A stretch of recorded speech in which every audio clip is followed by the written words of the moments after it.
एक छोटे गांव में दादी माँ अकेली रहती थीं। एक दिन उन्हें अपने आंगन में घायल छोटा सा पोपट मिला। दादी माँ ने प्यार से उसका इलाज किया। कुछ ही दिनों में पोपट स्वस्थ हो गया। लेकिन ये कोई साधारण पक्षी नहीं था, ये सोने का पोपट था।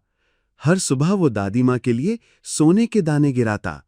दादी माँ ने लालच न करके उन दानों से गांव के गरीबों की मदद की। सब लोग खुशहाल हो गए। पोपट दादी माँ का सच्चा साथी बन गया। इस तरह दया और करुणा ने दादी माँ को अमूल्य सुख और सम्मान दिया।